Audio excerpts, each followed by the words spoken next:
नमस्कार, यूपी तक देख रहे हैं। मैं आपके साथ मोहित कुशवाहा। सबसे बड़ा सवाल उत्तर प्रदेश की राजनीति में कि आखिर राम मंदिर की जो चोरी हुई वो हो कैसे गई। हमने आपको बताया कि किस तरीके से सीसीटीवी में लोग पकड़े गए। लोग उस कमरे में अपने मोजों में, अपने जूतों में, अपने जेबों में चीजें रखते हुए पाए गए। इसके अलावा लोग जो आपस में मिले हुए थे वो कैमरे की आड़ करके, यानी कि एक व्यक्ति कैमरे के बीच में खड़ा होता था, दूसरा उसके पीछे खड़े होकर कहीं ना कहीं चोरी करता था। ये तमाम चीजें पकड़ी गई। लेकिन हम इस वीडियो में आपको वो बताएंगे कि आखिर राम मंदिर में दान की व्यवस्था क्या थी, किन किन तरीकों से दान लिया जाता था और वो दान जाता कहां था। आखिर नोट जो दान में आते थे वो कहां जाते थे, जो धातुएं आती थी उनका क्या होता था और जो आभूषण आते थे वो कहां रखे जाते थे। क्योंकि ये जो पूरी व्यवस्था है इस पर सवाल खड़े किए गए हैं इस पूरी एसआईटी रिपोर्ट में कि व्यवस्था चाक चौबंद बिल्कुल भी नहीं थी। तमाम खामियां, तमाम लापरवाही जो है इस एसआईटी रिपोर्ट में सामने आई है। इस एसआईटी रिपोर्ट के मुताबिक श्री राम जन्मभूमि मंदिर में भक्तों द्वारा 3 प्रकार की व्यवस्थाओं से भेंट चढ़ावा अर्पित किया जाता है, जिसमें भेंट पात्रों यानी कि हुंडियों में नगद, सिक्के एवं अन्य बहुमूल्य वस्तुओं का समर्पण होता है। इसके अलावा धनराशि को निर्धारित काउंटरों एवं ट्रस्ट कार्यालय के माध्यम से भी प्राप्त किया जाता है, जिसके बाद हुंडियों को ट्रस्ट एवं बैंक के प्रतिनिधि की संयुक्त उपस्थिति में खोला जाता था।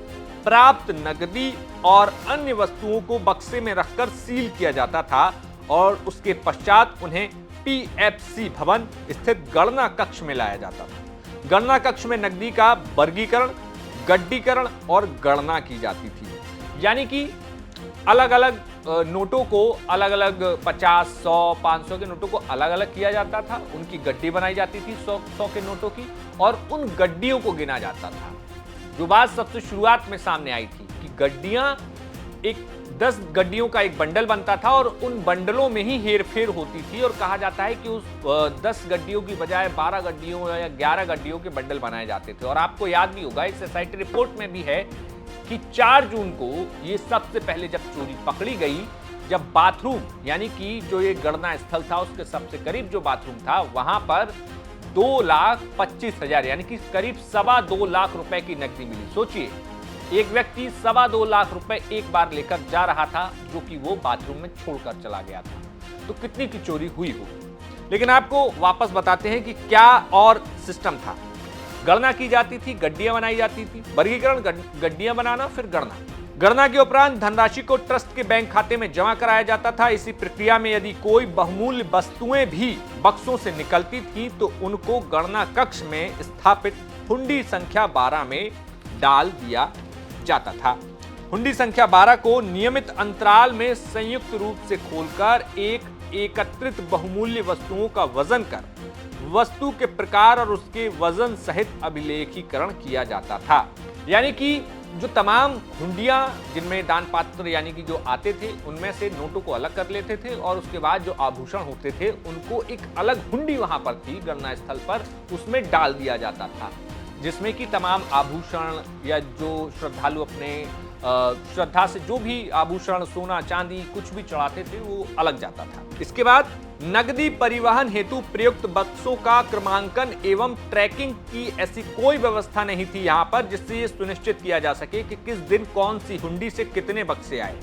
इसमें जो हमने बताया कि 3 तरीके से दान कर सकते थे, जिसमें कि एक था हुंडियों में डालकर निर्धारित काउंटरों पे जमा करके, दूसरा और तीसरा है गर्भगृह के समीप अर्पित कर, यानी कि जो लोग गर्भगृह में मूर्ति के सामने जाते थे वहां अर्पित करते थे, यानी कि कोई वीआईपी मूवमेंट हुआ तो उन्होंने वहां पर अर्पित किया। जिस पर सबसे बड़े सवाल कई लोगों ने खड़े किए कि हमने ये बहुमूल्य चीज दी थी जिसकी हमें रसीद नहीं मिली, क्योंकि वो एक अलग सिस्टम से जाता था। इसके बाद हुंडियों से प्राप्त बहुमूल्य वस्तुओं के संबंध में यह बताया गया कि पंजिका संधारित की जाती थी। तदपि प्रथम पृथक्करण के समय तत्काल वजन, फोटोग्राफी और सीलिंग की व्यवस्था का एक रूप अनुपालन नहीं किया गया, यानी कि वहां पर जब हुंडियों को सील भी किया जाना था, जो कि नहीं किया जा रहा था। इसमें लिखा गया कि जांच दल को अवगत कराया गया कि स्वर्ण, रजत एवं अन्य बहुमूल्य वस्तुओं को गर्भगृह के समक्ष स्थित लॉकर में रखा जाता था, जिसका रजिस्टर अनुरक्षित है। अभिलेखों में दर्ज 11 मूल्यवान वस्तुओं का रैंडम भौतिक सत्यापन किया गया, जिनकी एंट्री लॉकर रजिस्टर में पाई गई, जो TCS के कंप्यूटर सिस्टम से जनित रसीद के आधार के अनुसार थी। इस संबंध में जांच प्रचलित है। यानी कि जो आभूषण और जो अन्य बेशकीमती चीजें वहां पर भेंट की जाती थी, उनको गर्भगृह के पास अलग सिस्टम में रखा जाता था, जिस पर पहले चेक कर लिया जाता था, उसे मशीन से उसकी स्लिप लगाकर वहां पर उसको रख दिया जाता था। इसके अलावा जो तमाम सवाल उठे, उसको लेकर भी यहां पर बात कही गई है। सबसे बड़ा सवाल सिंधी समाज की तरफ से उठाया गया था, जिसमें कहा गया था कि 200 किलो चांदी उनकी तरफ से भेंट की गई। उसके बारे में उल्लेख किया गया इस रिपोर्ट में। इस रिपोर्ट में उल्लेख करते हुए लिखा गया कि विश्व सिंधी सेवा समाज के अध्यक्ष राजू मंडवानी ने मीडिया को यह वक्तव्य दिया कि वर्ष 2021 में 25-25 किलो की 8 चांदी की ईंटें कुल वजन 200 किलो भेंट स्वरूप अर्पित की गई थी, जिनकी रसीद उन्हें नहीं दी गई। जांच दल को ट्रस्ट द्वारा ऐसी वस्तु की सूची उपलब्ध कराई गई, जिन्हें गलाने के लिए security printing and minting corporation of India को भेजा गया था। इस सूची में ट्रस्ट एवं कॉर्पोरेशन के प्रतिनिधियों के हस्ताक्षर हैं।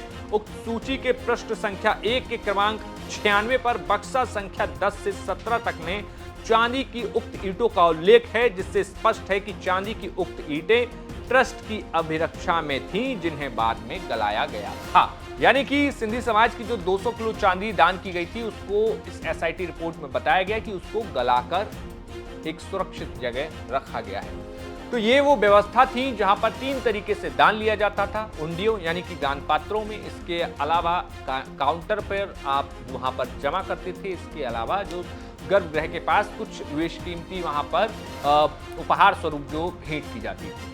इन तीनों के बारे में विस्तार से लिखा गया और यही वो व्यवस्था थी जहां पर कई सारे लूप होल्स मिले। कई जगहों पर रजिस्टर मेंटेन नहीं किए जा रहे थे, तो कई जगहों पर यहाँ पर बहुत बड़ी बड़ी विसंगतियां मिली हैं। फिलहाल इस SIT रिपोर्ट में और बहुत सारी अहम जानकारी हम आपको लगातार बताते रहेंगे, लेकिन अब SIT रिपोर्ट आने के बाद इन तमाम विसंगतियों को दूर करने के लिए SIT के साथ साथ राम जन्मभूमि तीर्थ क्षेत्र ट्रस्ट काफी सतर्क नजर आ रहा है। और अब इस मामले में चंपत राय और अनिल मिश्रा के इस्तीफे के बाद अब जो महासचिव का पद है वो कृष्ण मोहन के पास है। अब उनकी जिम्मेदारी है, अब वो आगे क्या कुछ फैसला लेते हैं, क्योंकि वो पूर्व प्रशासनिक अधिकारी भी रहे हैं। ये अब देखने वाली बात होगी। आपका इस पूरी व्यवस्था, इस पूरे सिस्टम, राम मंदिर में हुई चोरी पर क्या कुछ कहना है, हमें कमेंट बॉक्स में बताइए। देखते रहिए यूपी तक। शुक्रिया।